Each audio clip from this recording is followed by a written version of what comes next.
আসসালামু আলাইকুম, নমস্কার বন্ধুরা। আজকে আমি আপনাদেরকে সহজভাবে ঘরের শরীরটা একটা সুন্দর একটা দৃশ্য আঁকানো শেখাবো। প্রথমে এইভাবে স্কেল দিয়ে আহ, একটা আঁচ দিয়ে নিতে হবে লম্বা করে। তারপর মিডিল পয়েন্ট সিলেক্ট করে দুই সাইডে দুইটা আমি উপরের দিকে আঁচ দিয়ে এখানে একটা ঘর বানিয়ে নিব। সহজভাবে একটা ঘর বানিয়ে নিব। দেখেন, লক্ষ্য করলে কম সময়ের ভিতরে আপনারা দৃশ্যটি আঁকানো খুব সহজে শিখতে পারবেন এবং আপনাদের ছেলে মেয়েকে ছোটো বাচ্চাদেরকেও শেখাতে পারবেন। তো ভিডিওটা মনোযোগ দিয়ে দেখেন। আমি উপরে আঁচ দুইটা এখন লাগিয়ে দিলাম, লাগিয়ে তার উপরে ঠিক মাঝামাঝি একটু ছোটো করে আরেকটা আঁচ দিয়ে নিলাম। তারপরে এই উপরের অংশটার সাথে নিচের অংশটার সাথে এইভাবে মিলিয়ে দিব, ঠিক অনুরূপ এই পাশেও ওইভাবে মিলিয়ে দিব। তারপর এই ঘরের উপরে আরেকটা ঘর আমি ছোট্ট করে বানিয়ে নিব। ঘরের উপরে আরেকটা ঘর বানিয়ে নিব সুন্দর করে। উপরের অংশ দুইটা এখন লাগিয়ে দেব, একটু বাড়িয়ে দিয়ে দুই সাইডে। তারপর মিডিল পয়েন্ট সিলেক্ট করে নিয়ে আমি এই দুইটা এটার সাথে মিডিলে সংযোগ করে দেব, এটার সাথে এটা ঠিক অনুরূপ এই পাশেও সংযোগ করে দেব, দিয়ে দিলাম। এখন আমি এই ঘরের দরজা এবং খিড়কি বানাবো। তো মিডিলে ঠিক এভাবে দুই পাশে দুইটা আঁচ দিয়ে দিতে হবে। প্রথমে দিয়ে দিলাম, তারপর একসঙ্গে দরজা খিড়কি দুইটাই হয়ে যাবে। এইভাবে দরজার খিড়কির আর দরজাটা কানেক্ট করে নিতে হবে। হয়ে গেল। তো এখন আমি খিড়কিটাও কমপ্লিট করব খুব সহজে। এভাবে আপনারা সহজে খিড়কিটা বানিয়ে নেবেন।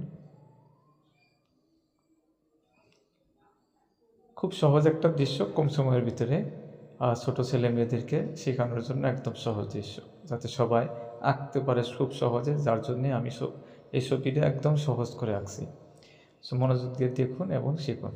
তার উপরের ঘরটাতেও একটা আমি দরজা দিয়ে দিলাম, উপরের ঘরটাতে দরজা দিয়ে দিলাম। হয়ে গেল। দরজার মাঝখানে এখন একটা করে আমি আঁচ দিয়ে দিব, আঁচ দিয়ে দিলাম। তারপর এখন ঘরের চালের ঠিক নিচের অংশ দিয়ে একটা ইটের দেওয়াল বানিয়ে দেব আমি। এভাবে দুই পাশে আঁচ দিয়ে দিলাম, একটা ইটের দেওয়াল বানিয়ে দেব। তো এইভাবে তিনটা করে আঁচ দিয়ে দিব আমি এখানে, তিনটা। এইভাবে হয়ে গেল। এখন মাঝে মাঝে আমি মার্কার দিয়ে কেটে দেব। এইভাবে দাগ দিয়ে ইটের মতো করে বানিয়ে দিতে হবে। এইভাবে খুব সহজে বানিয়ে দিবে।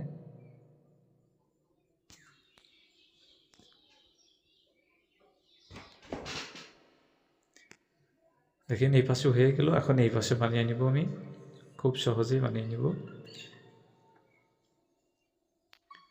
দেখেন, এই পাশেও প্রায় সম্পূর্ণ হয়ে গেল।